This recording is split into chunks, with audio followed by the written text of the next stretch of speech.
क्या देश भर के पेट्रोल पंपों पर ग्राहकों को जल्द मिलेगा बड़ा विकल्प? E20 पेट्रोल को लेकर अरविंद केजरीवाल ने ऐसा ऐलान किया जिसे सियासी माहौल गरमाया हुआ है। उन्होंने सरकार के सामने मांग रखी है और साफ कहा है कि अगर इसे नहीं माना गया तो 4 अगस्त को प्रधानमंत्री आवास तक मार्च निकाला जाएगा। आखिर पूरा मामला क्या है, आइए जानते हैं विस्तार से। नमस्कार, एक न्यूज़ 24 देख रहे हैं आप और मैं हूं आपसे ब्यूटी। देश में E20 पेट्रोल को लेकर बहस तेज हो गई है। आम आदमी पार्टी यानी कि आपने इस मुद्दे को राष्ट्रीय स्तर पर उठाते हुए केंद्र सरकार से पेट्रोल पंपों पर ग्राहकों को E20 और शुद्ध पेट्रोल दोनों में से अपनी पसंद का विकल्प देने की मांग की है। पार्टी का कहना है कि लोगों को यह अधिकार मिलना चाहिए कि वे अपनी गाड़ी के अनुसार कौन सा ईंधन भरवाना चाहते हैं।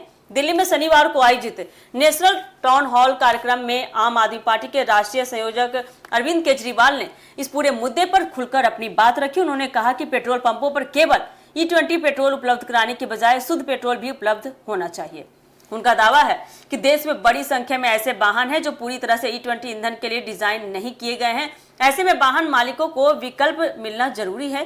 केजरीवाल ने कहा कि यदि सरकार उनकी इस मांग पर फैसला नहीं करती है तो आम आदमी पार्टी 4 अगस्त को प्रधानमंत्री आवास तक मार्च निकालेगी। उन्होंने इसे जनता से जुड़े मुद्दे का आंदोलन बताते हुए लोगों से भी समर्थन देने की अपील की है। आपका कहना है कि E20 पेट्रोल में 20% एथेनॉल और 80% पेट्रोल होता है। सरकार एथेनॉल मिश्रित ईंधन को बढ़ावा दे रही है ताकि कच्चे तेल के आयात पर निर्भरता कम हो। सरकार एथेनॉल मिश्रित ईंधन को बढ़ावा दे रही है ताकि कच्चे तेल के आयात पर निर्भरता कम हो, किसानों को एथेनॉल उत्पादन से लाभ मिले और प्रदूषण में भी काफी कमी लाई जा सके। हालांकि पार्टी का तर्क है कि जिन वाहनों को E20 के अनुसार तैयार नहीं किया गया है उनके मालिकों की चिंताओं को भी गंभीरता से सुना जाना चाहिए।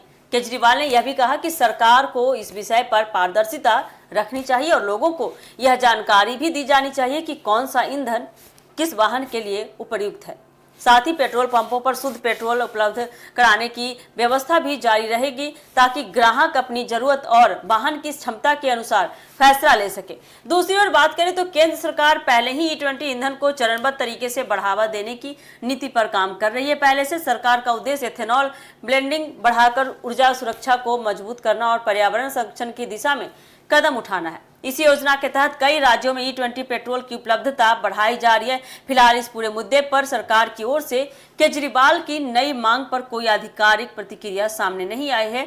ऐसे में अब सबकी निगाहें 4 अगस्त पर टिकी है कि क्या फैसला होता है। यदि मांग नहीं मानी जाती है तो आम आदमी पार्टी प्रधानमंत्री आवास तक मार्च निकालने का दावा कर रही है। अब देखना होगा कि सरकार इस मांग पर क्या रुख अपनाती है और E20 पेट्रोल को लेकर छिड़े इस विवाद का आगे क्या समाधान निकलता है। तो देखना काफी दिलचस्प होने वाला है। तो क्या कुछ अपडेट आता है देखेंगे अगले न्यूज में। फिलहाल के लिए दीजिएगा इजाजत।